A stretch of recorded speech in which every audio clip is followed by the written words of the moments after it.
petit débrief du derby de Madrid avec le match nul entre le Real Madrid et l'Atlético Madrid, un but partout.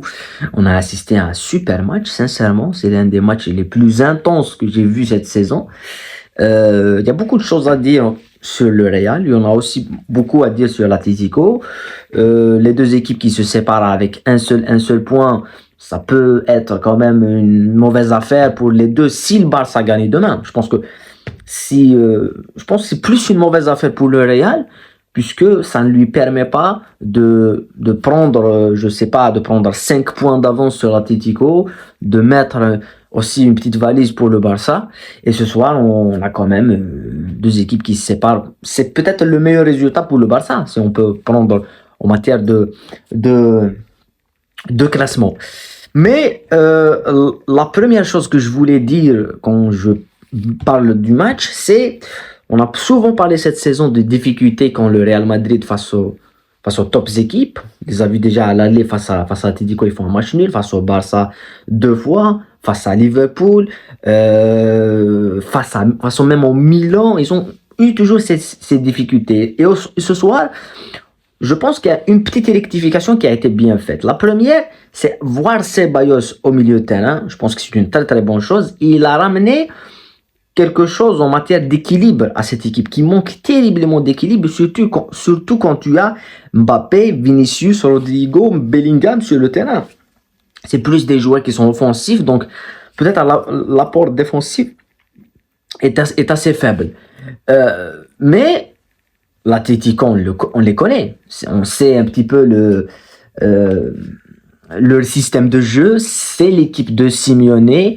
Moi, je vois en Simeone un Ferguson de l'Atlético, c'est-à-dire qu'un entraîneur qui est resté maintenant, je pense, c'est 12 ans ou 13 ans à l'Atlético, où toujours, je me rappelle toujours, dès le début de saison, on dit « Ah, Simeone, c'est bon, il va partir, c'est fini ». Et ben on a l'impression que non, il a fait quand même 15 victoires d'affilée et il est toujours là et il a une équipe qui joue son système de jeu et il a trouvé des failles. Si on peut parler de ça, il a trouvé des failles dans le système du Real Madrid, et surtout au milieu de terrain, avec Griezmann qui redescend, qui joue presque comme quatrième milieu de terrain, avec le déplacement et le mouvement de Alvarez. Je l'ai dit, je l'ai répété à plusieurs reprises, je comprends pas comment Guardiola peut laisser filer Alvarez. C'est pas logique. Alvarez faisait partie des joueurs qui lui ont fait gagner la Ligue des Champions et le championnat l'année d'avant et le championnat l'année passée. Donc, il a un petit peu cette équipe qui est, quand on parle de Alvarez, et cette faille au milieu de terrain, parce que quand le Real Madrid, ce qui n'a pas fonctionné ce soir pour le Real Madrid, c'est la première chose que je voulais dire, c'est le pressing. Je trouve que le pressing n'était pas assez maîtrisé, et toujours, vu que les Griezmann, Alvarez, c'est des joueurs qui vont s'incorporer au milieu de terrain, et donc c'est des joueurs qui vont apporter un plus, un surnombre entre les lignes, et que à la relance, tu as quand même un joueur comme De Paul qui est très très bon dans la relance et qui est très très bon dans le placement et qui sait se déplacer. Donc tu casses toujours ces lignes. Et c'est ce qui a été fait en deuxième mi-temps quand on a la rentrée de Koké. La Koké, il était là pour faire ça et pour justement apporter cet équilibre. Donc le pressing avec Mbappé, Vinicius, il n'a pas fonctionné et l'Atlético avait toujours une solution. Et en plus de ça, tu as Leno sur le côté qui joue large et qui se projette tout le temps. Et c'est de là que vient le premier fait de jeu. C'est le penalty de l'Atlético Madrid. C'est un penalty logique puisqu'il y a contact. Après, est-ce que le contact, on peut ne pas le considérer maintenant avec la VAR, n'importe quel contact dans les 18, c'est penalty. Sauf dans certains matchs où on ne comprend pas. Moi, j'ai vu des contacts dans les 18 où le joueur est taclé, massacré, mais il n'y a rien du tout. Donc, le VAR ou la VAR et les arbitres, chacun son interprétation. Et donc, l'arbitre de ce soir a été appelé et est allé voir et il revient avec... Voilà, il y a contact, il y a penalty, c'est tout à fait logique. Et une statistique assez intéressante, c'est le premier pénal accordé contre le Real Madrid de toute la saison. C'est le premier penalty qu'on accorde contre le Real Madrid. Et puis, tu as Alvarez qui met une petite panenka magnifique. Et c'est là où je pense que l'Atlético a raté son match. Je veux dire ils auraient pu gagner. C'est que après le but, le Real est tombé dans ce piège de on relance court et puis on sort dans le milieu de terrain et tu as des joueurs qui redescendent pour que Leno, par exemple, va en profondeur et on te sert et ça va. Il y a eu 3, 4, 5 situations comme ça en transition rapide qui sont vraiment c'est de la merveille. C'est de la merveille tactiquement parce que on voit tout ce que fait Simeone aux entraînements. On voit cette discipline chez les joueurs qui comprennent le système et qui le maîtrisent à 100%. La qualité technique qu'on a vue et l'intensité, parce que tu as la pression du Real Madrid et puis derrière, tu as les transitions rapides, pression, récupération, transition, et puis le Real qui joue en jeu de position. Donc, ils ont raté certaines situations. En deuxième mi-temps, on revient fort. Le Real Madrid marque avec un but de Kylian Mbappé sur un dépassement de Rodrigo qui sert en premier lieu Bellingham, puis ça revient dans les pieds d'Mbappé pour l'égalisation. Et là, on a eu quand même un momentum très long, c'est-à-dire plus de 20 minutes où le Real poussait. Mais c'est l'Atlético en face, c'est-à-dire c'est une équipe qui défend, c'est une équipe qui peut défendre à 48 heures, normal. Et il y a eu la situation du poteau, la transversale et tout, mais le Real n'a jamais pu déverrouiller le bloc de l'Atlético. Et après, l'Atlético a pu sortir le ballon encore plus facilement parce que les changements qui ont été faits sont très bons avec Correa qui apporte de la vitesse, Molina qui apporte de la vitesse sur le côté, dans la projection, parce que c'est ça qui a manqué à l'Atlético en deuxième mi-temps, c'est la projection, et puis Coquet dans l'animation. La chose que j'ai dit en termes de pressing, le Real ça n'a pas fonctionné, mais aussi, moi j'ai trouvé qu'ils n'ont pas abusé des frappes. C'est-à-dire que d'habitude, on a Rodrigo, on a Valverde qui met des missiles, Mbappé qui frappe, Bellingham qui frappe. Aujourd'hui, on a eu, pour Valverde, c'est une seule frappe. C'est dans les dernières minutes. Donc, je ne sais pas pourquoi ils n'ont pas insisté sur ça, tellement ils voulaient rentrer dans le jeu, mais ça ne passe pas.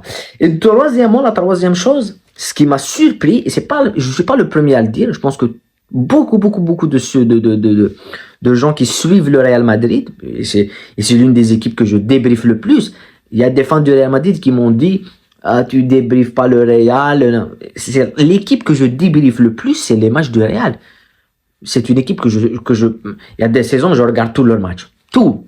La coupe, tous leurs matchs. Je sais pas. J'aime le maillot blanc. Je peux aimer le Barça et le Real. On aime le football en réalité. Mais la chose qui m'a surpris, c'est ce qui a été dit même chez certains chroniqueurs, par exemple en Espagne, c'est qu'il y a un manque de relations techniques entre Mbappé et Vinicius. Je sens que ça ne passe pas dans le jeu. Et on le voit à chaque fois que Mbappé le cherche, il ne le trouve pas. Vinicius, il le cherche, il ne le trouve pas aussi. Mais on sent que, par exemple, avec Rodrigo ou avec Bellingham, ça passe plus facilement. Mais avec Vinicius, il y a ce truc-là où on l'a senti en deuxième mi-temps. Chacun voulait gagner le match à lui tout seul. Il y a eu des situations où Mbappé pouvait servir Vinicius, il ne l'a pas fait. Et il y a des situations où Vinicius pouvait servir Mbappé, il ne l'a pas fait. Donc c'est ça aussi qui est très surprenant, parce que je pense que s'ils cohabitent ensemble, oui, peut-être à l'image, tout va très bien et tout, mais on parle de jeu, je ne parle pas de leur image. Ils sont potes, ils sont amis, ça c'est sûr, mais dans le terrain, on sent qu'il y a quand même quelque chose qui se dit, où Mbappé, on le sent aujourd'hui aussi, prendre de plus en plus d'espace au Real Madrid, ça c'est sûr et certain. Il devient, je pense que ce soir, c'est lui qui les remet dans le match aussi. On a parlé au Classico, mais c'est lui qui commence petit à petit à être le patron du Real Madrid. Alors que Vinicius, lui, quand il a le ballon sur son côté, il veut toujours faire la différence tout seul, éliminer 2, 3, il peut servir, non, il revient, il élimine l'autre, il revient, il va toujours, il aime pas, il veut pas, je pense qu'il veut montrer que oui, je suis aussi le meilleur joueur de cette équipe, c'est pas que Mbappé. Voilà, mais c'est peut-être le problème peut-être de ce Real Madrid, c'est les égos, et ça tout le monde le savait quand on parlait de galactique, de recruter des stars et certainement Mbappé, tu sais certainement qu'il y aura des problèmes d'ego, mais oui, je pense que il y a du meilleur dans le Real Madrid. En matière de jeu, j'ai aimé le match de Ceballos, par exemple. Vraiment. J'ai aimé le match d'Asensio en défense. Vraiment très très bon défenseur. Dur, mais intelligent, vite, une vitesse exceptionnelle. Mais il y a des problèmes. C'est les latéraux, comme Vasquez. Et c'est ce qu'a fait Simeone. Il a joué sur le côté de Vasquez avec Leno. Il a joué sur Vasquez. Mais je me dis que si ça joue le Barça demain, ou Liverpool, ou avec les Mohamed Salah, les Rafinha, on l'a vu Rafinha sur le côté de. Ben ils vont se défoncer. Ils vont se faire défoncer. Donc il faut régler ça. Mais comment régler ça? Je pense que ça va être compliqué. Ça va être compliqué vu les absences qu'il y a. Il y aura Alaba, il est revenu, il s'est blessé. Militao, on ne sait pas quand il va revenir. Mais Rodrigo aussi. Donc le secteur qui fait peur au Real Madrid, c'est la défense. Avec Chouamini ce soir qui commet une faute aussi bête. Voilà. Mais ça nous relance la Liga. Demain, il y aura Séville, Barcelone, Séville à Pezjuan. Un match difficile pour le Barça. Extrêmement difficile. Mais on va voir, on va débriefer, on va analyser évidemment le match des Qatar. Voilà, prenez soin de vous, la paix sur vous et à très très bientôt.